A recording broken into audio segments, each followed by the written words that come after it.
పశ్చిమ గోదావరి జిల్లా ఆకివీడు సమతానగరం ఏరియా ప్రస్తుత తుఫాన్కి మునిగిపోయి ఆ సమతానగరంలో నివసిస్తున్న కొంతమంది చెంచులు వారి ఏరియాల్లోకి నీళ్లు వచ్చేయడాన్ని బట్టి అధికారులు వాళ్ళని సురక్షిత ప్రాంతానికి తరలించారు. స్థానిక జడ్పీ హై స్కూల్లో వాళ్ళకి పునరావాసం కల్పించారు. గత సంవత్సరంలో ఫ్లడ్ వచ్చినప్పుడు కూడా ఆ కుటుంబాలన్నిటికీ కూడా పునరావాసం కల్పించినప్పుడు ఏపీసీపీఏ తరపు నుంచి కొంత వారికి దుప్పట్లు, అదేవిధంగా తినుబండారాలు, అదేవిధంగా కొన్ని గ్రాసరీస్ ఇవన్నీ తీసుకుని వెళ్ళి అక్కడ వాళ్ళకి హెల్ప్ చేశాం. ఇప్పుడు అక్కడ ఉన్నటువంటి సోషల్ యాక్టివిటీ చేసేటటువంటి పుష్ప గారు మాకు వెంటనే విషయాన్ని తెలియజేసినప్పుడు ఆ ఫ్లడ్ వచ్చి మునిగిపోయింది, ఇక్కడ వీళ్ళ పరిస్థితి ఏం బాగాలేదు, గత సంవత్సరం మీరు ఏ విధంగా రెస్పాండ్ అయ్యి సహాయం చేశారో అలాగా ఈ కుటుంబాల వారికి సపోర్ట్ చేయండి అయ్యా, వాళ్ళు పునరావాస కేంద్రాల్లో ఉన్నారని చెప్పడం జరిగింది. ఏపీసీపీఏ నుండి ఆ కుటుంబాలకి కొన్ని గ్రాసరీస్, కొన్ని తినుబండారాలు ఏర్పాటు చేయడానికి మేము ముందుకొచ్చాము.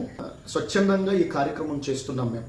మరి అలాంటి వారికి మీరెవరైనా మీకు తోచినటువంటి సహకారం ఏదైనా వారి కొరకు పంపించగలిగితే గనక ఖచ్చితంగా మీరు ఎవరెవరు ఏమేమి పంపించారో ఆ కార్యక్రమం చేసిన అనంతరం మరలా చిన్న వీడియో చేసి మీరు పంపించినటువంటి ఆర్థిక పరమైనటువంటి సహకారాన్ని రిలీజ్ చేస్తాను. ఎవరైనా అలాంటి వారి కొరకు స్పందించేవారు ఉంటే వెంటనే కింద మా ఫోన్పే నెంబర్ ఇస్తాను, క్యూఆర్ కోడ్ కూడా ఇస్తాను. మీరు మా పేరిట ఈ సహకారాన్ని వారికి అందించండి అని చెప్పగలిగితే మేము ఆ విధంగా సపోర్ట్ చేస్తాం.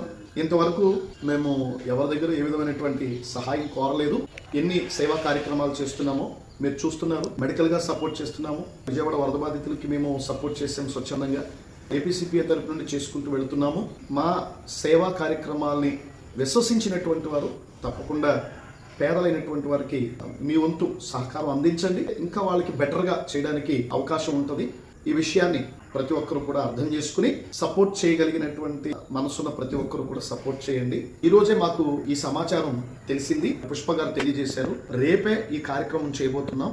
ఈ లోపల స్పందించేవారు, సహాయం చేసేవారు ఎవరైనా ఉంటే వెంటనే మీ కొద్దిపాటి సహాయం వారికి అందించండి. 30వ తారీఖు వారికి గ్రాసరీస్ ఇవ్వడానికి ప్రిపేర్ అవుతూ ఉన్నాం. కాబట్టి ఈ లోపుగానే ఎవరైనా ఈ వీడియో చూసిన వెంటనే సపోర్ట్ చేయాలని మనం